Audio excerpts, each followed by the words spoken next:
welcome back to my channel and happy new year to all of you. I've decided to try and do something a little bit different for 2019. Hopefully I can make this stick. I want to be able to do a wrap-up of every book that I read at the end of every month. So I thought I'd kick off the year with a December wrap-up of all the books I read in December. I'll try and keep this as short as possible because I actually read quite a few books in December, which I didn't think I would be able to. So I'm going to try and keep this as short and sweet as I possibly can, but I thought I would show you the books that I read in December and give you a few of my thoughts on them. To kick off December, I read Wanda Smith, The Calling of Morrigan Crow by Jessica Townsend. I don't know if I've raved enough about Nevermore. I don't know if I'll ever rave enough about it, but Nevermore was absolutely fantastic, and I read that at the beginning of 2018, and I couldn't wait for the sequel. It came out in December. I pre-ordered it. I got it at the beginning of December, and I read it within a day before I flew away for my travels, and I absolutely adore it so much. So if you haven't picked up Nevermore, pick it up. You will love it. This is the sequel, Wanda Smith. It's all about this girl called Morrigan Crow, this one here, and basically she was told that she was cursed and, you know, and terrible things were going to happen to her, all this sort of things, and then she's whisked away by this mystery man to this wonderful world, and he insists on telling her that she's special, but he won't tell her why she's special or how she's special, just that she's special. And she goes through all these kind of trials and tribulations and things like that, so that she can be initiated into the Wanda Society, and it's just amazing. If you are a fan of Harry Potter, if you're a fan of a series of unfortunate events, it's kind of like a mashup between those two, but it's also got its own uniqueness and wonderfulness. If you're a fan of Alice in Wonderland as well, it's kind of like a mixture of all three of those, and I absolutely adore it. And yeah, I flew through this in a day, and honestly, it's absolutely amazing. I rated it a 5 out of 5 on Goodreads. It is that good. Please go pick it up. During the month of December, I decided to take on a challenge. So I did the Magical Feast 2018, which was hosted by Book Roast. If you watched some of my videos, I did my owls as well as my newts during 2018. She hosts all of those, and so she decided to do a little Christmas one, the Magical Feast, and it was so much fun. Honestly, the magical community is just so much fun. There's a great collection of people in there. I've made so many friends through there, and I love taking part in her readathons and her book challenges. I just think she's amazing. Like, she's honestly life goals. So she's so cool, and so I decided I would take part in that. So the first challenge was to finish the book you were reading, and I was actually trying to get through this. This is Skyebreaker by Kenneth Opel, and honestly, I've struggled. I've actually been trying to read this book through November as well as December.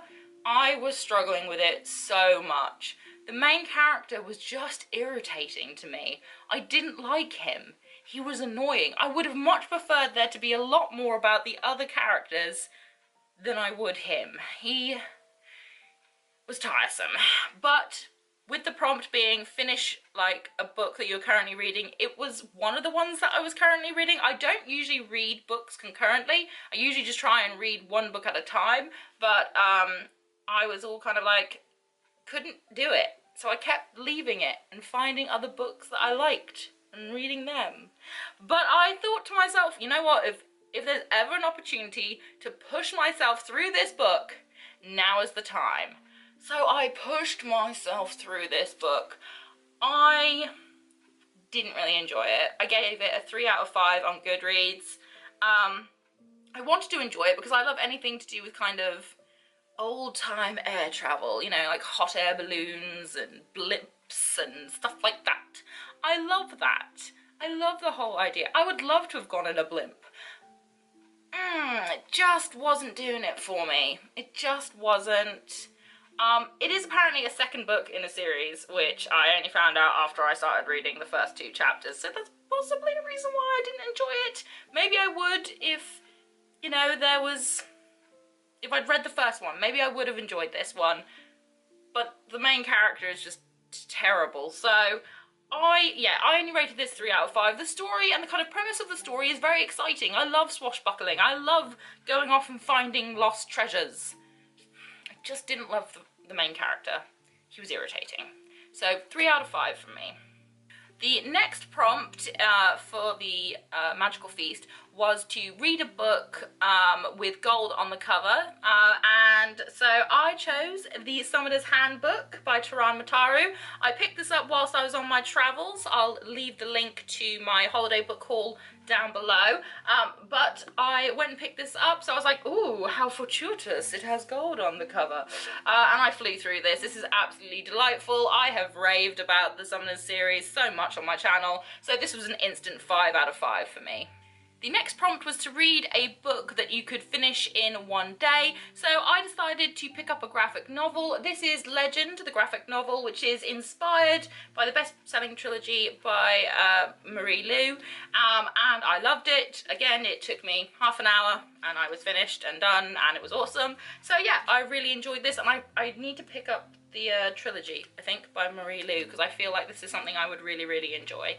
The next prompt for the Magical Feast was to pick a book that you've been preparing yourself for. And I've been mentally preparing myself for this book since I finished the first one last year.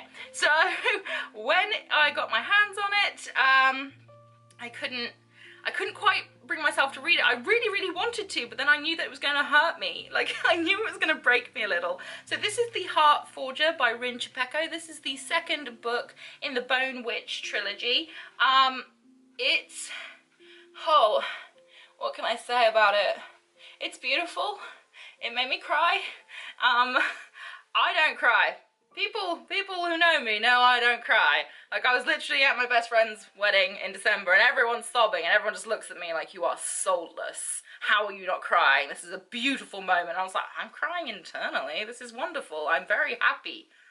I don't know why I have to cry because I'm happy. So everyone said that I was a terrible person because I didn't cry at one of my best friend's weddings. I just don't cry. I'm not usually a crier. This book made me cry. But then again, The Bone Witch, the first book in the series, also made me cry. So I knew it was going to hurt me. I knew it was. I love it so, so much. The whole world building is fantastic. There are a couple of different places that Bone Witch travels to and from. Her name is T. The first book kind of follows her journey to being a Bone Witch and that sort of thing. Basically, it flits between the past and the present a lot. To try and explain how she's got to where she is now, and it's very dark. It is very dark. There's necromancy involved. But it's so beautiful. It's beautiful, but it's dark. I love it. I don't want to say too much without spoiling it, but basically go buy The Bone Witch if you don't have it already. Devour that, be sad, pick up The Heart Forger, read it, be sad, and then sit there with me and wait until the third book's out, hopefully later this year. Hopefully later this year. I rated this 5 out of 5 on Goodreads. It's absolutely phenomenal. I don't care what anyone says, pick it up. I love it. And the last prompt for the Magical Feast was to read a book that was, or that is a banned book. So I actually picked up Death Note, the manga. This is actually banned, I think, in several states in America, as well as, I think China? I know that it's definitely a banned book, though. It is a banned book in certain places. So I picked up volume 1. It actually contains volumes 1 and 2. It's split in half. But I read this in a day, and I love the anime. I love the anime. I love the manga. It's just a great series, all in all. I really love Death Note. It's one of my favorites. So this automatically got a 5 out of 5 for me. Now, I wanted to end the year by finishing off all the Owl Crate books that I had left remaining. So I kind of set myself this challenge, and it initially began with I had 3 days to read 2 books, and I thought, okay, that's pushing it. I think I can do this, that's pushing it. And then I received my December Owl Crate before the end of December, which then added another book in. So then I had 3 books to finish in 3 days. So it got intense. but I managed it. I was very impressed with myself. The first book that I wanted to read was Shadow of the Fox by Julie Kagawa. This was amazing. If you are a fan of the manga or of the anime Inuyasha, you will love this book. There are a lot of similarities, I have to admit. There are a lot of similarities, and it kind of reads like it should be a graphic novel as well, if I'm being honest. It's very cinematic with its descriptions and with the actions and the things that are happening. It reads very cinematically, and it's so good though. It's all about this girl who was raised by monks. She's actually a kitsune, which is kind of half of a fox spirit god, half, as well as half human. So she's half kitsune, but we'll just say she's kitsune for now. And she is sent on this quest after horrific things happen to her.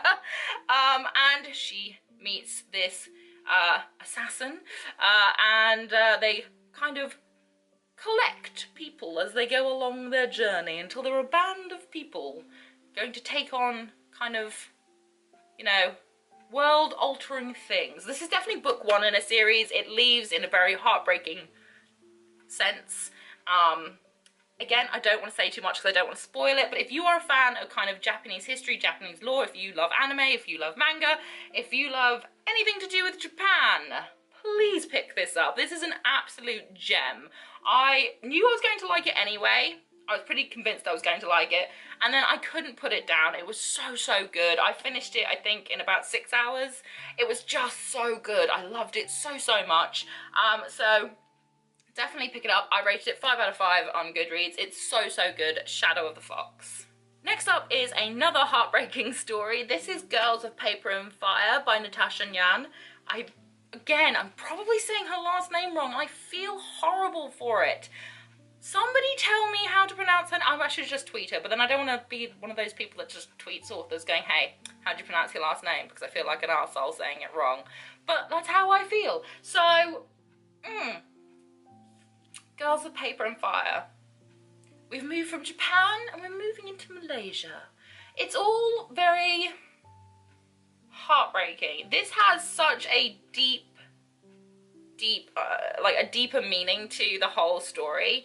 I actually did recently, literally today, just see a tweet from Natasha where someone had picked this up and then was horrified that it was, the main character falls in love with another girl, and I'm like, really? That's what you took away from this story? That's what you cared about? Wow, clearly didn't finish the book, clearly didn't care about it. This is an amazing story. You're a terrible person. So, basically it is about the main character, and she goes and she falls in love with another girl. They're all sort of semi-trapped in a place that's horrible. It's got a lot of demonology in it, which I absolutely adore. But there are some very hard to read scenes in there. If you have ever suffered domestic violence or have ever been the victim of, you know, anything horrific, it is a little bit hard to read in places, if it's something that you yourself have experienced. But it's very important to the story, and it's also very important that she dealt with it in such a way, and it's difficult to explain, really.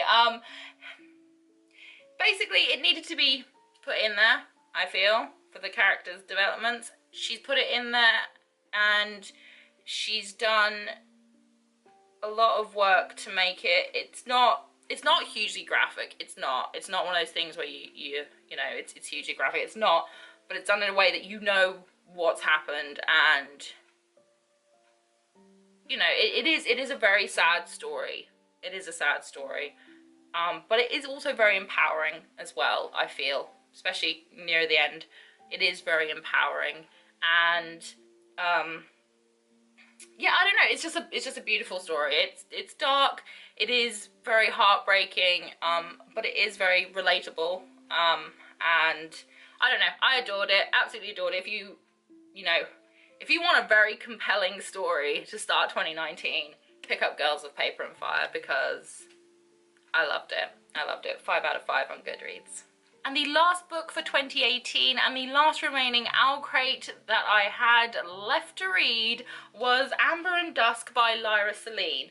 I only gave this a 4 out of 5 on Goodreads. I loved the premise of the story. I loved the general idea of it.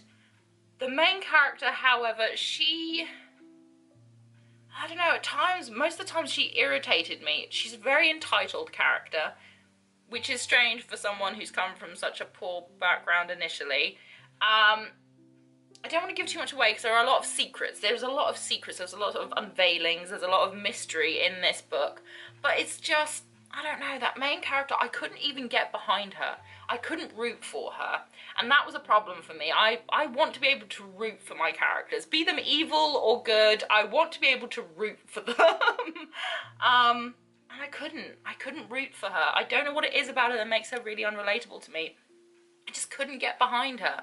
So I literally only gave this a 4 out of 5. Yeah, not my favourite. It was more of a 3.8, if I'm going to be honest. It was further away from the 4. Yeah, loved the story idea behind it. I just had trouble connecting with the main character. I connected more with some of the characters that are literally only in there for 5 seconds than I did with the main character. So, yeah, will I pick up the sequel if there is one? Yeah, I don't know. I honestly don't. So that was my December wrap-up. I managed to read 9 books in total, which I'm very, very pleased about.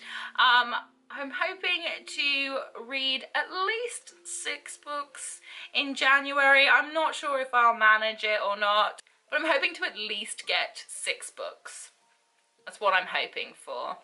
Hopefully you enjoyed this review. If you'd like to see more reviews in the future, like this kind of a wrap-up style that I'm going to try and do, please let me know in the comments section. I hope that you enjoyed this video, and if you did, please leave me a thumbs up. Say hi in the comments section. I really do like it when you comment, so I can comment back and say hi and have a discussion. If you have any books that you think that I should read in 2019, also leave them in the comments section. Whatever you're doing for the rest of the day, I hope you have a fantastic one ahead of you, and I hope to see you again very, very soon. Bye!